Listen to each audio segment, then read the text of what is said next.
Hey guys, Chris Carlin from Android Authority here. We're wrapping things up at MWC 2016, and one of the most interesting things to come out of this show is actually not related to a specific phone, but rather a feature common to quite a few phones.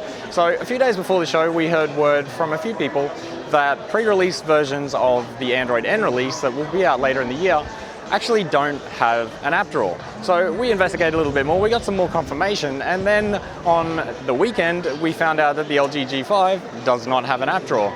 The next day we found out that the Galaxy S7 and S7 Edge do have an app drawer, but have an option to get rid of it.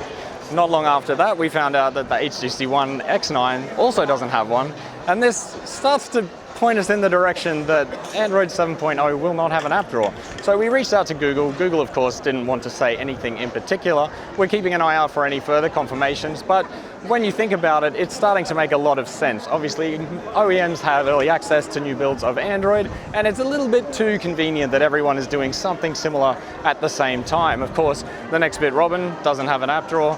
Huawei and Xiaomi haven't had one for a while either. And so it's quite possible that the next major version of Android will be losing one of the most recognizable features of Android itself.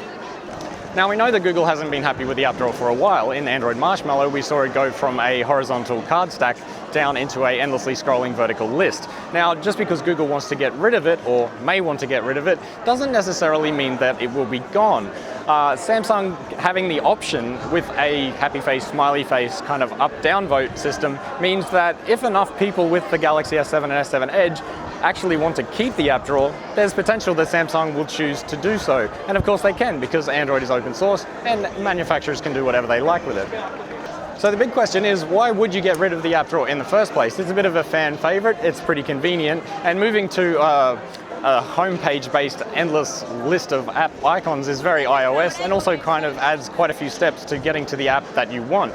We asked LG, obviously they were the first cab off the rank, and we were told that they did extensive market research, not just in Asia, but globally, and it was actually the North American market that swung the favor in balance of getting rid of it. They told us that it was a bit too difficult to have the option, it would only confuse things more, and that generally speaking, people want a simpler, more easy to navigate interface.